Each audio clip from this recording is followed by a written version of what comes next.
मरकजी वजीर व तेलंगाना बीजेपी एमपी जी किशन रेड्डी ने एक प्रेस कॉन्फ्रेंस में हुकूमत तेलंगाना पर सख्त तनकीद करते हुए कहा कि मौजूदा रियासती हुकूमत ने भी साबिका बीआरएस हुकूमत की तरह हैदराबाद को तरक्याती मंसूबों में पूरी तरह नजरअंदाज कर दिया है।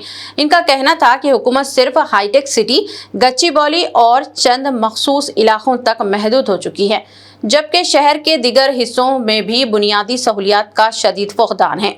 उन्होंने तंज कसते हुए कहा कि हैदराबाद की कई बड़ी सड़कों पर अब तक स्ट्रीट लाइट्स नस्ब नहीं की गई हैं और हुकूमत की माली हालात ऐसी हैं कि वो लाइट्स भी खरीदने की सकत नहीं रखते। किशन रेड्डी ने यह भी सवाल उठाया कि जब बीजेपी कोई एहतजाज या मुजाहरा करना चाहती है तो कांग्रेस हुकूमत घबराहट का शिकार क्यों हो जाती है। उन्होंने जोर देकर कहा कि अवामी मसाइल पर आवाज उठाना जमहूरी हक है और किसी भी हुकूमत को इससे खौफजदा नहीं होना चाहिए।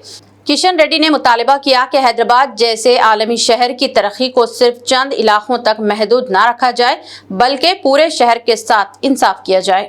గతంలో బీఆర్ఎస్ పార్టీ ఈరోజు కాంగ్రెస్ పార్టీ పుణ్యమాని హైదరాబాద్ నగరం ఈరోజు అనేక సమస్యలతో విలవిలలాడుతా ఉన్నది, అనాథగా మారిపోయింది। ఏదో హైదరాబాద్ అంటే హైటెక్ సిటీ కాదు, హైదరాబాద్ అంటే మాదాపూర్ కొండాపూర్ కాదు, ఒరిజినల్ హైదరాబాద్ మొదలు వదిలేశారు। ఎక్కడైతే రియల్ ఎస్టేట్ వ్యాపారం చేస్తున్నారో, ఎక్కడైతే పెద్ద పెద్ద కాంప్లెక్స్లు కడతా ఉన్నారో, ఎక్కడైతే మల్టీ స్టోరీ బిల్డింగ్లు కడతా ఉన్నారో, వచ్చినటువంటి ఆదాయం అంతా కూడా అక్కడే ఖర్చు పెడుతున్నారు తప్ప మధ్యతరగతి ప్రజలు, పేద ప్రజలు ఒరిజినల్ హైదరాబాద్ ను పూర్తిగా నిర్లక్ష్యం చేస్తున్నటువంటి పరిస్థితి। వీధి లైట్లు కూడా కొనలేనటువంటి దరిద్రమైనటువంటి పరిస్థితి ఈ రోజు హైదరాబాద్ లో ఉందంటే ఈ ప్రభుత్వ పనితీరు ఏ రకంగా ఉందో అర్థం చేసుకో। నేను గతంలో కూడా అనేక సార్లు చెప్పాను, హైదరాబాద్ లో తెలంగాణ రాష్ట్రానికి 70% ఆదాయం రెవెన్యూ ఇస్తుంది। తెలంగాణ రాష్ట్ర ఆదాయంలో 70% హైదరాబాద్ నుంచి వస్తుంది। కానీ హైదరాబాద్ కేటాయింపులు ఎంత అడుగుతాను, హైదరాబాద్ కేటాయింపులు అంటే ఫ్లైఓవర్ల కోసం కేటాయించిన డబ్బులు కాదు, హైటెక్ సిటీలో ఖర్చు పెడుతున్నటువంటి డబ్బు కాదు, కనీస రోడ్లు హైదరాబాద్ లో, డ్రైనేజ్ వ్యవస్థ, డ్రైనేజ్ కలవనటువంటి మంచినీటి సరఫరా,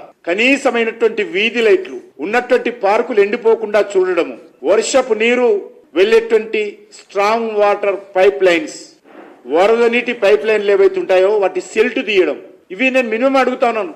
ఈ సమస్యలు కూడా హైదరాబాద్ లో పరిష్కారం చేయలేనటువంటి దౌర్భాగ్యమైనటువంటి పరిస్థితి ఈరోజు హైదరాబాద్ లో వచ్చింది।